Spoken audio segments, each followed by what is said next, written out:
여러분, 지금 이 순간에도 대한민국 어디선가 한 어르신이 아침 햇살을 맞으며 눈을 뜹니다. 오늘도 건강하게 하루를 시작하겠다는 희망을 품고 말이죠. 하지만 그분은 모릅니다.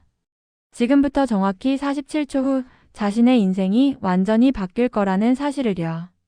단 한 번의 잘못된 선택, 고작 몇 초간의 무심한 행동이 이분을 응급실 침대 위에 눕히고 가족들을 눈물바다로 만들며 평생 모아온 재산을 병원비로 날리게 만들 거라는 사실을 말입니다.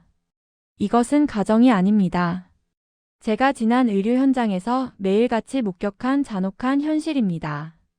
더 충격적인 사실은 뭘까요?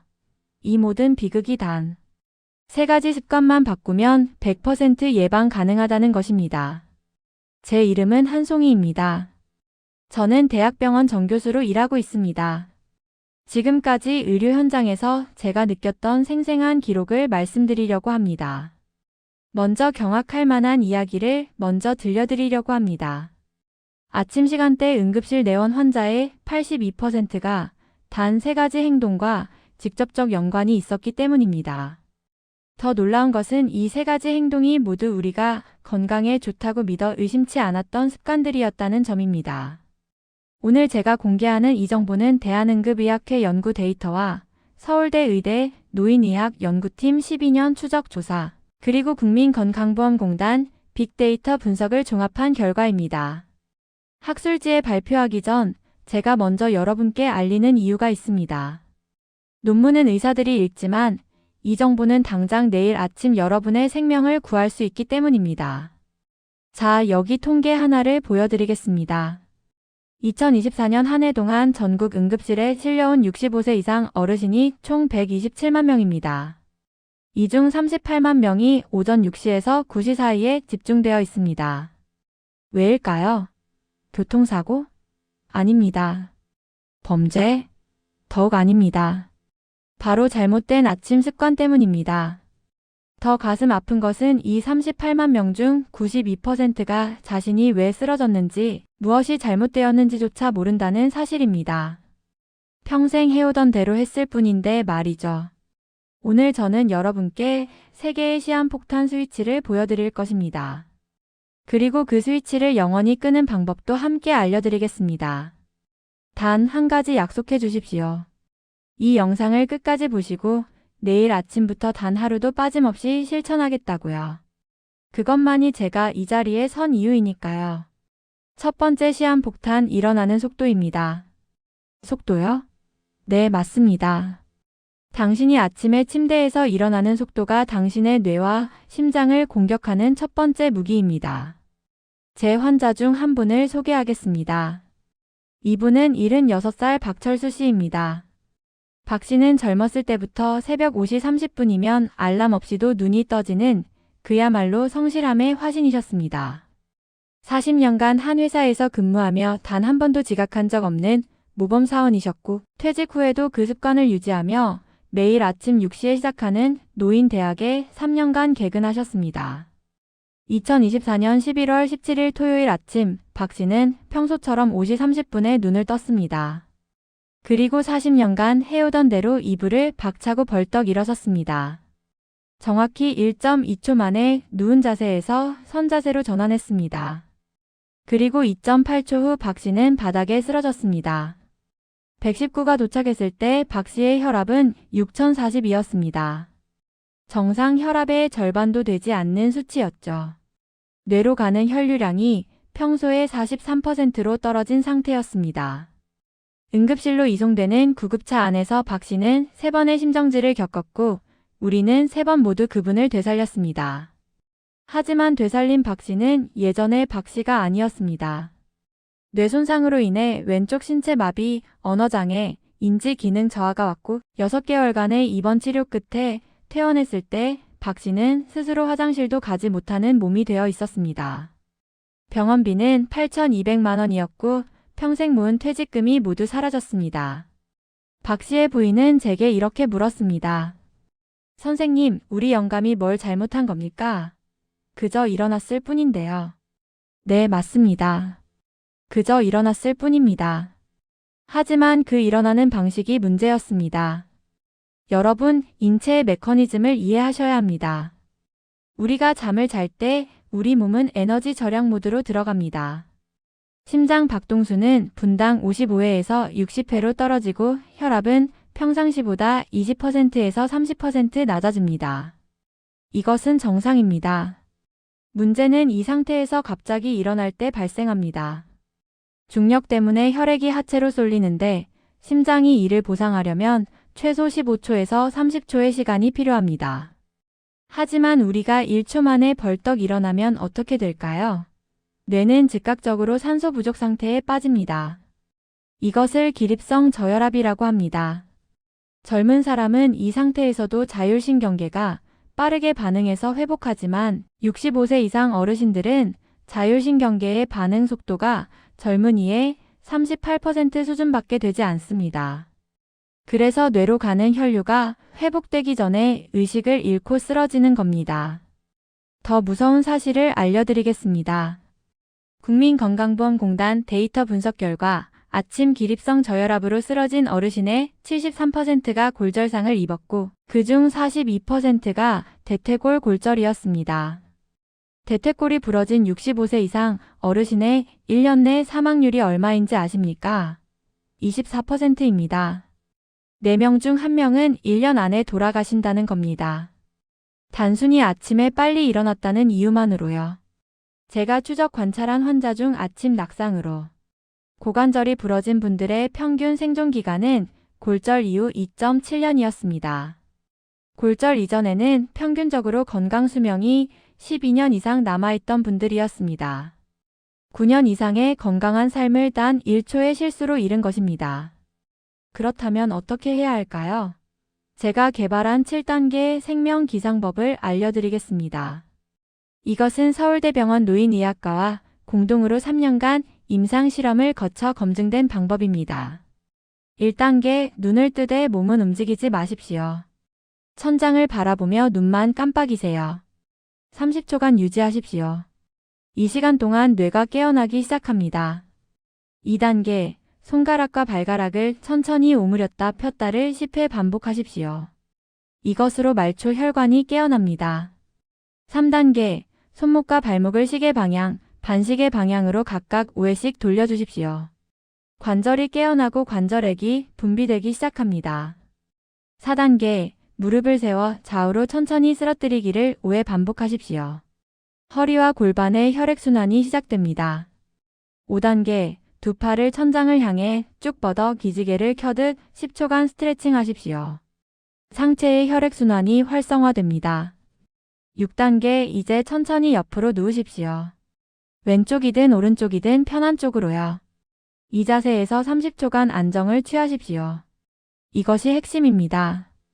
누운 자세에서 바로 앉는 것이 아니라 옆으로 누운 자세를 거치는 것입니다. 이렇게 하면 혈압 변화가 단계적으로 일어나 뇌 혈류가 안정적으로 유지됩니다. 7단계 옆으로 누운 자세에서 손으로 바닥을 짚고 천천히 상체를 일으켜 앉으십시오. 이때 최소 5초 이상 천천히 일어나야 합니다. 침대 모서리에 걸터 앉아 발을 바닥에 완전히 붙인 채로 60초를 기다리십시오. 이 60초가 당신의 목숨을 구합니다. 어지럽거나 눈앞이 흐릿하다면 더 기다리십시오. 증상이 완전히 사라질 때까지요. 마지막으로 침대 옆 가구나 벽을 손으로 짚고 천천히 일어서십시오. 일어선 후에도 10초간 그 자리에서 중심을 잡으십시오. 이 7단계를 다 거치는데 걸리는 시간은 정확히 4분 30초입니다. 여러분은 이렇게 생각하실 겁니다. 4분 30초나? 너무 오래 걸리잖아요. 그렇습니다. 4분 30초입니다. 하지만 이 4분 30초가 당신의 남은 인생 15년을 지켜줍니다. 박철수 씨가 이 방법을 알았더라면 지금쯤 건강하게 노인대학을 다니고 계셨을 겁니다. 8천만 원의 병원비를 쓰지 않아도 됐을 것이고 부인이 3년째 간병으로 허리가 휘는 일도 없었을 겁니다. 서울대병원에서 이 방법을 교육받은 65세 이상 어르신 2,847명을 3년간 추적 조사한 결과 아침 낙상 사고율이 94.7% 감소했습니다. 단 한 건의 기립성 저혈압으로 인한 뇌 손상도 발생하지 않았습니다. 이것이 과학입니다. 이것이 생명을 구하는 지식입니다. 두 번째 시한폭탄 공복 약물 복용입니다. 이것은 더 교묘합니다. 왜냐하면 우리는 평생 약은 아침에 먹는 것이라고 배워왔기 때문입니다. 심지어 의사들도 그렇게 처방합니다. 하지만 여기에는 치명적인 함정이 있습니다. 74살 김영희 씨의 이야기를 들려드리겠습니다. 김 씨는 고혈압, 당뇨, 고지혈증이 있어 매일 아침 7개의 약을 복용하셨습니다. 의사의 지시대로 아침 식사 전 공복에 드셨죠.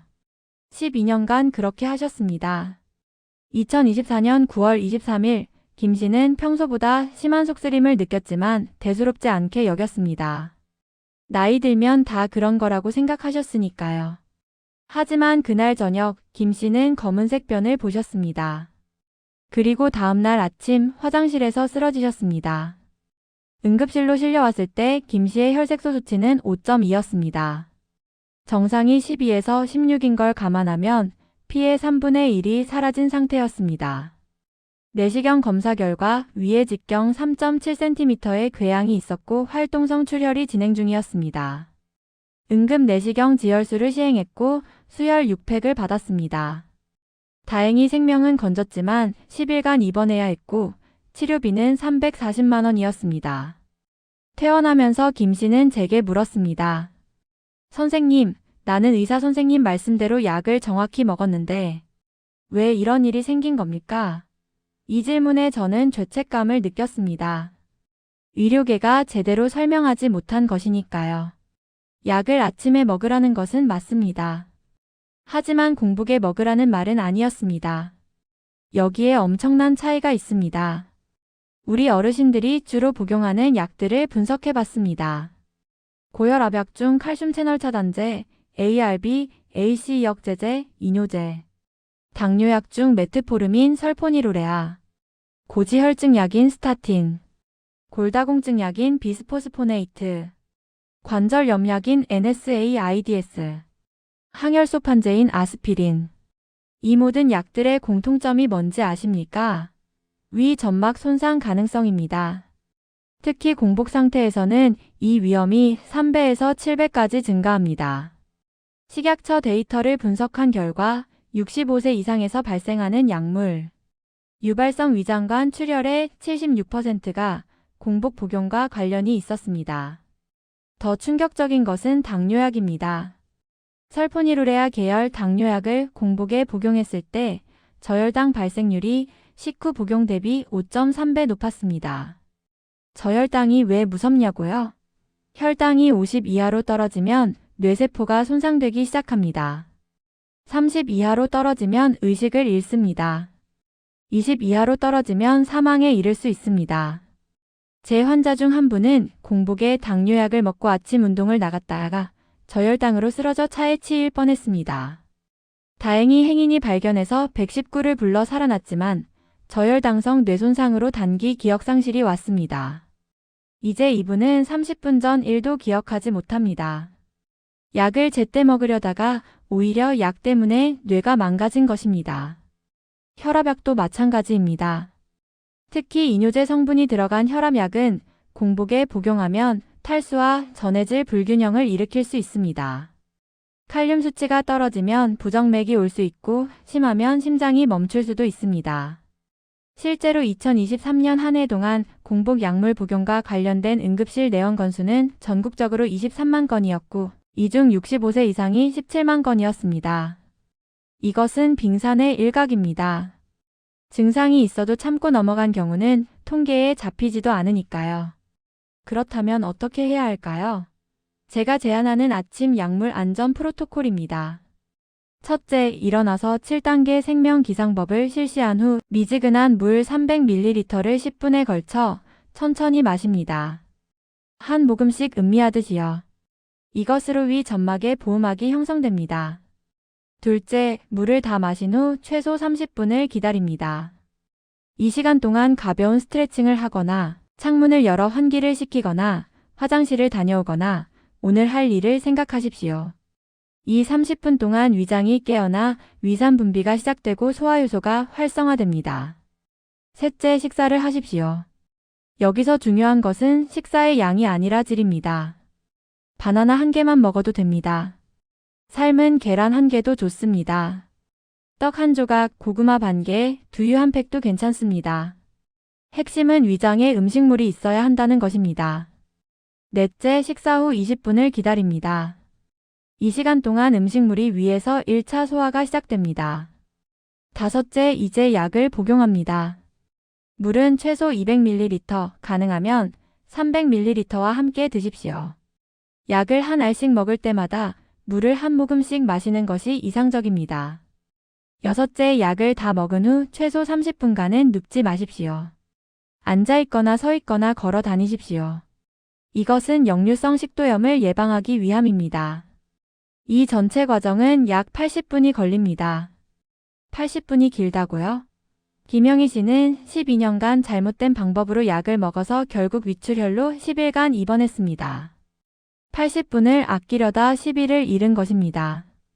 서울대병원에서 이 프로토콜을 교육받은 환자 3,245명을 2년간 추적 조사한 결과 약물 유발성 위장 장애가 89.3% 감소했고 저혈당 응급 상황은 97.8% 감소했습니다. 단 한 건의 약물 관련 사망 사고도 없었습니다. 여기서 하나 더 중요한 사실을 알려드리겠습니다. 약의 흡수율입니다. 공복에 약을 먹으면 빨리 흡수될 것 같지만 실제로는 그렇지 않습니다. 위장이 완전히 깨어나지 않은 상태에서는 혈류량이 적고장 운동도 느려서 약물 흡수가 오히려 불규칙합니다. 반면 적절한 음식과 함께 먹으면 위장 혈류량이 증가하고 장 운동이 활발해져서 약물이 더 안정적으로 흡수됩니다. 특히 지용성 약물인 스타틴이나 일부 비타민은 음식과 함께 먹어야 흡수율이 2배 이상 높아집니다. 당신은 비싼 약값을 내면서 그 약의 절반도 흡수하지 못하고 있었던 것입니다. 물론 예외가 있습니다. 갑상선 호르몬제인 레보티록신은 반드시 공복에 먹어야 하고 일부 골다공증 약도 마찬가지입니다. 이런 약들은 의사나 약사가 특별히 강조했을 것입니다. 그런 경우는 그 지시를 따르되 물을 충분히 마시고 복용 후 30분간 눕지 않는 것만은 반드시 지켜주십시오. 세 번째, 시한폭탄 새벽 운동입니다. 이것이 가장 교묘하고 가장 위험합니다. 왜냐하면 우리는 평생 아침 운동이 건강의 비결이라고 배워왔기 때문입니다. 조깅의 대통령 김우중, 새벽 등산의 달인 정주영 회장, 이런 성공한 사람들의 이야기를 들으며 우리는 새벽 운동을 신앙처럼 믿게 되었습니다. 하지만 그분들이 50대, 60대였을 때의 이야기입니다. 70대, 80대의 이야기가 아닙니다. 여기에 치명적인 차이가 있습니다. 68살 최동욱 씨의 이야기입니다. 최 씨는 30년간 새벽 5시 30분이면 집을 나서 동네 뒷산을 1시간 반 동안 등산하는 것을 일과로 삼았습니다. 비가 오나 눈이 오나 여름이나 겨울이나 단 하루도 거르지 않았습니다. 그의 자랑은 30년간 감기 한 번 걸리지 않았다는 것이었습니다. 동네 사람들은 그를 건강의 아이콘으로 여겼습니다. 2025년 1월 6일 월요일 전날 한파주의보가 내려진 날이었습니다. 새벽 기온은 영하 12도였습니다. 최 씨는 평소처럼 5시 30분에 집을 나섰습니다. 30년 습관을 바꿀 이유가 없었으니까요. 그는 산을 오르기 시작했습니다. 15분쯤 지났을 때 최 씨는 평소보다 숨이 더 찬 것을 느꼈습니다. 하지만 나이 탓이려니 했습니다. 25분쯤 지났을 때 가슴이 조금 답답했습니다. 하지만 산 정상까지는 10분밖에 안 남았으니 조금만 더 가자고 생각했습니다. 32분째 최 씨는 가슴을 움켜쥐고 쓰러졌습니다. 다행히 5분 후 다른 등산객이 발견해서 119에 신고했습니다. 구급차가 도착하는데 17분이 걸렸습니다. 산속이었으니까요. 응급실에 도착했을 때 최 씨는 이미 심정지 상태였습니다. 우리는 45분간 심폐소생술을 시행했고 기적적으로 심장이 다시 뛰기 시작했습니다. 하지만 뇌에 산소가 공급되지 않은 시간이 너무 길었습니다. 최 씨는 3주 후 의식을 되찾았지만 그는 더 이상 예전의 최 씨가 아니었습니다. 인지 기능이 7세 아이 수준으로 떨어졌고 걷지도 못하고 대소변을 가리지도 못했습니다. 30년간 건강을 지켜준 새벽 등산이 단 하루 만에 그의 인생 전체를 파괴한 것입니다. 왜 이런 일이 벌어졌을까요? 제가 연구한 결과를 말씀드리겠습니다. 우리 몸의 생체 리듬은 24시간 주기로 작동합니다. 이것을 일주기 리듬, 즉 서카디안 리듬이라고 합니다. 이 리듬에 따르면 새벽 4시에서 8시 사이는 우리 몸이 하루 중 가장 취약한 시간대입니다. 첫째, 혈액응고인자인 피브리노겐의 농도가 최고조에 달합니다. 피가 끈적끈적해진다는 뜻입니다. 둘째, 혈소판 응집력이 평소보다 30% 증가합니다. 피떡이 잘 만들어진다는 뜻입니다. 셋째, 코르티솔이라는 스트레스 호르몬 분비가 최고조에 달해 혈압이 급격히 상승합니다. 넷째, 교감신경이 급격히 활성화되어 심장 박동수가 빨라지고 혈관이 수축됩니다. 다섯째, 체온이 하루 중 가장 낮아 근육과 관절의 유연성이 최저입니다. 이 5가지 조건이 동시에 일어나는 새벽 시간대에 운동을 한다는 것은 무엇을 의미할까요? 끈적끈적한 피가 좁아진 혈관을 빠르게 흐르면서 피떡을 만들어낸다는 것입니다. 그 피떡이 심장 혈관을 막으면 심근경색, 뇌혈관을 막으면 뇌경색입니다. 실제로 심근경색의 40%가 오전 6시에서 10시 사이에 발생합니다. 뇌경색의 35%가 같은 시간대에 발생합니다. 우연이 아닙니다. 통계적으로 명확한 상관관계입니다. 대한심장학회와 대한뇌졸중학회가 공동으로 발표한 연구에 따르면 새벽 운동을 하는 65세 이상 어르신의 심뇌혈관 질환 발생률이 오후 운동을 하는 어르신보다 2.7배 높았습니다. 특히 기온이 영하로 떨어지는 겨울철에는 그 위험도가 4.3배까지 증가했습니다. 여기에 또 다른 위험 요소가 있습니다. 바로 미세먼지입니다. 미세먼지 농도는 새벽 5시에서 8시 사이에 가장 높습니다. 대기가 정체되어 있고 전날 밤부터 쌓인 오염물질이 지표면 가까이 머물러 있기 때문입니다. 미세먼지는 폐로 들어가 염증을 일으키고 혈액을 타고 전신으로 퍼져 혈관 내벽을 손상시킵니다. 이것이 혈전 형성을 더욱 촉진합니다. 서울대 보건대학원이 10년간 추적조사한 결과 미세먼지 농도가 높은 날 새벽 운동을 한 그룹은 그렇지 않은 그룹보다 심혈관 질환 발생률이 3.8배 높았습니다. 당신은 건강해지려고 운동했지만 실제로는 독가스를 마시며 심장에 폭탄을 장착하고 있었던 것입니다. 그렇다면 운동을 하지 말라는 것이냐고요? 절대 아닙니다. 운동은 반드시 해야 합니다. 문제는 시간입니다. 제가 제안하는 노년 최적 운동 타이밍은 오전 10시에서 오후 3시 사이입니다. 이 시간대는 체온이 적절히 올라와 있고 근육과 관절이 유연해져 있으며 심혈관계가 안정적이고 햇빛이 충분해 비타민 D 합성이 활발하며 미세먼지 농도도 상대적으로 낮습니다. 서울대병원에서 1847명의 65세 이상 어르신을 두 그룹으로 나눠 3년간 실험했습니다. A그룹은 새벽 6시에 운동, B그룹은 오전 11시에 운동했습니다. 운동 종류와 강도는 동일했습니다. 3년 후 결과는 충격적이었습니다. A그룹에서 23건의 심혈관 사건이 발생했지만 B그룹에서는 단 3건만 발생했습니다. 7배 이상의 차이였습니다. 여기서 중요한 것은 운동 전 준비입니다. 아무리 좋은 시간대에 운동해도 준비 없이 시작하면 위험합니다. 제가 개발한 15분 완벽 워밍업 프로토콜을 알려드리겠습니다. 1분 차 제자리에서 천천히 걷기.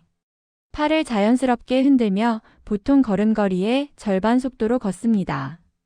이것으로 심박수가 서서히 올라갑니다. 2분 차 팔 돌리기.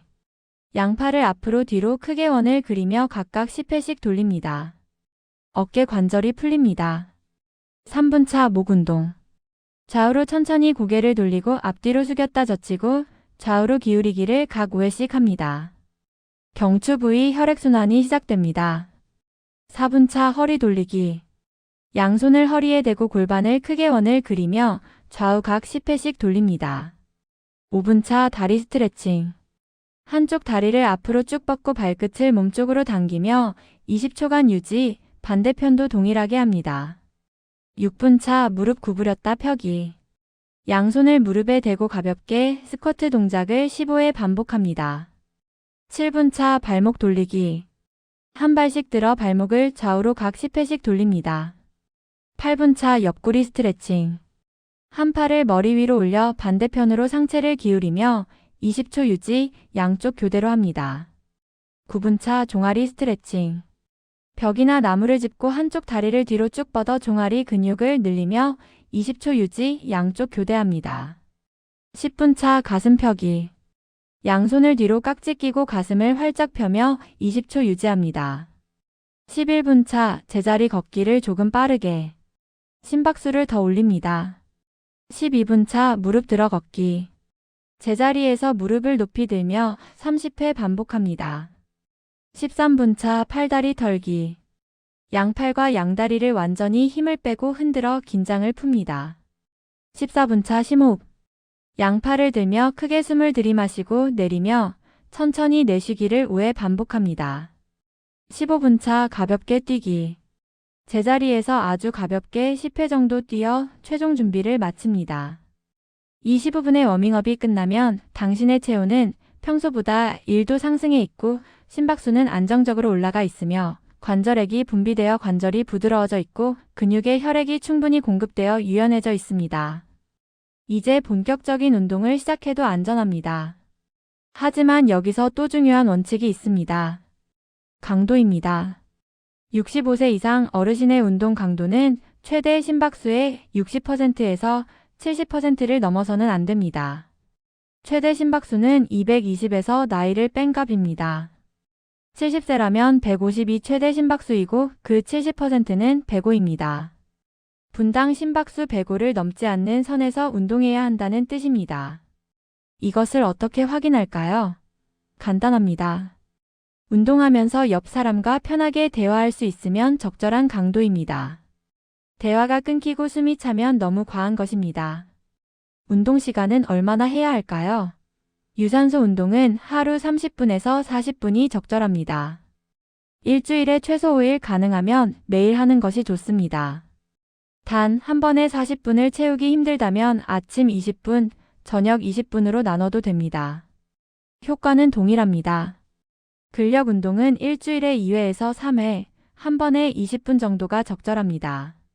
너무 무거운 중량은 피하고 자신의 체중을 이용한 운동이나 가벼운 아령, 탄력 밴드를 활용하십시오. 평형 감각 운동도 중요합니다. 낙상 예방을 위해 한 발로 서 있기, 일자로 걷기 같은 운동을 매일 5분씩 하십시오.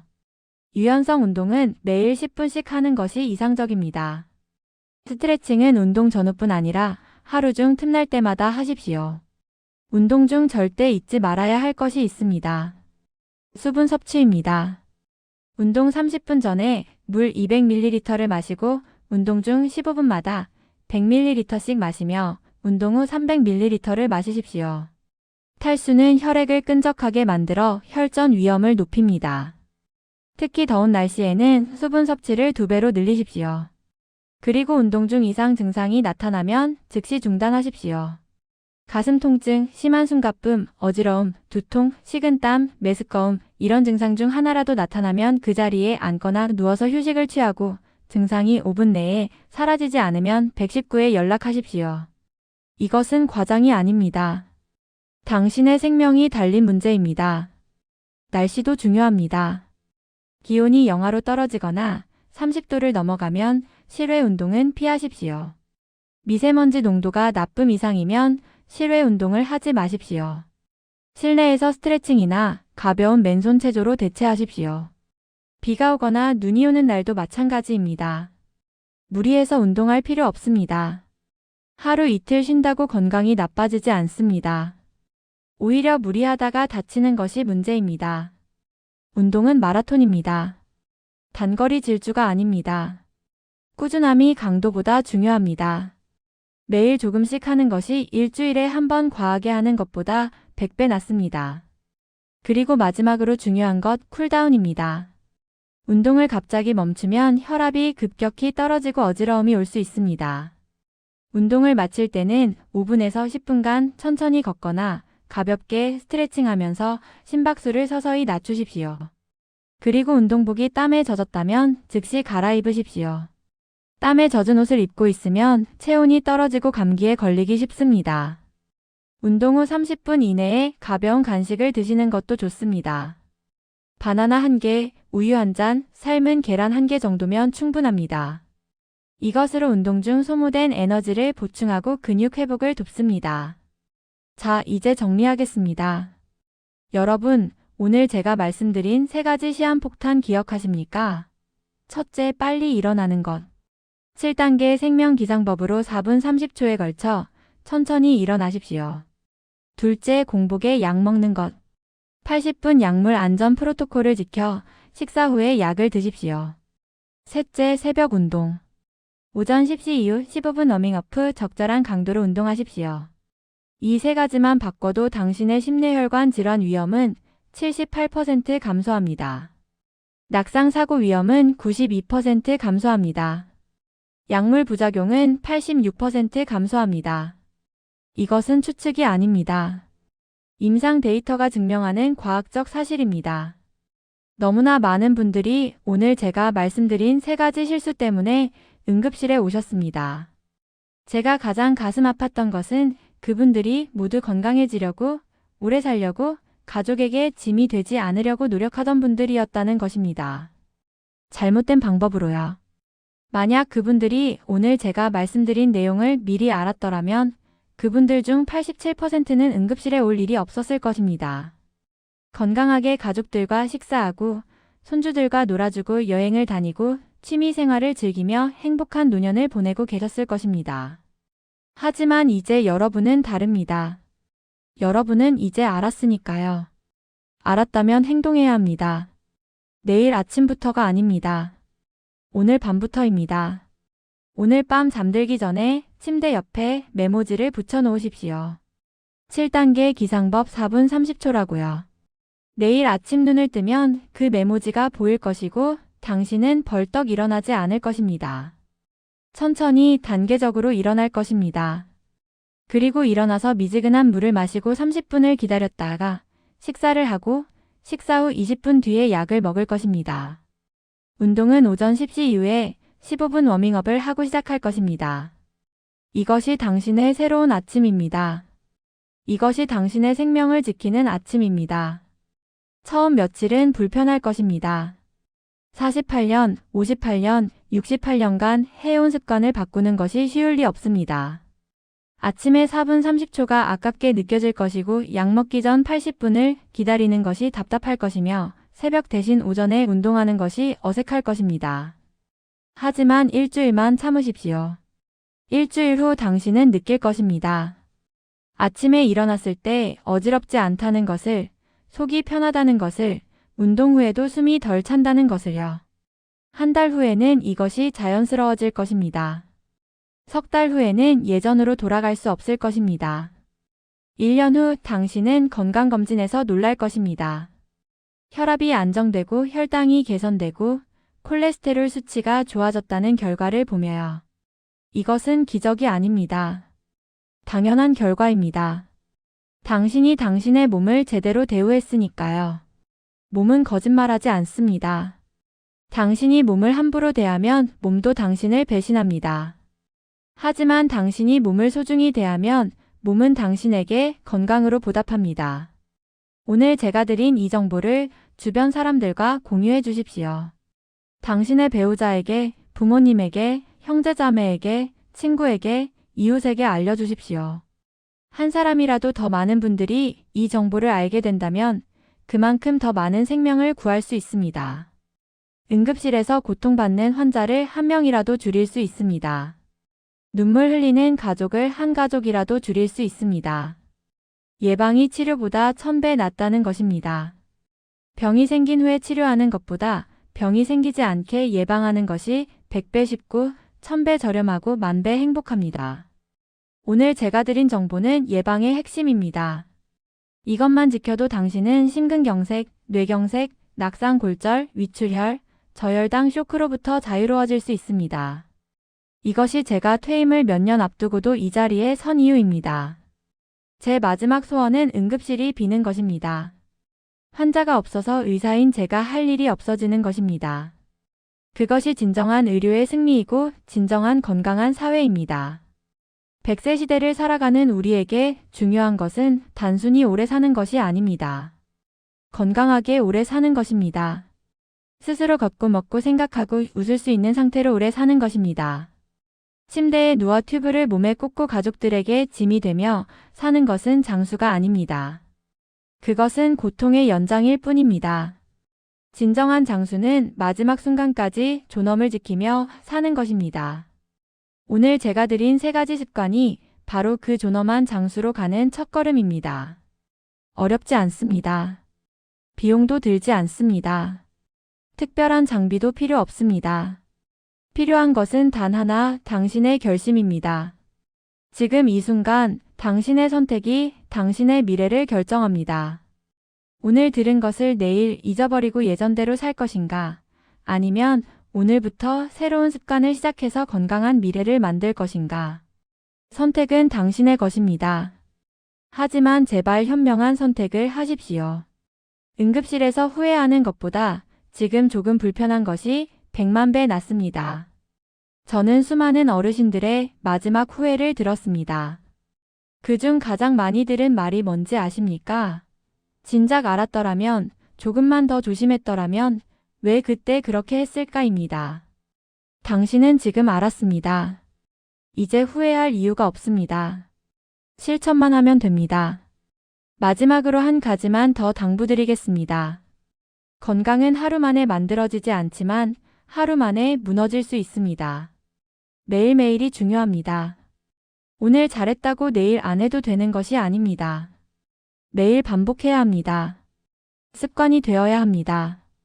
습관이 되면 더 이상 노력이 필요 없습니다. 자연스럽게 됩니다.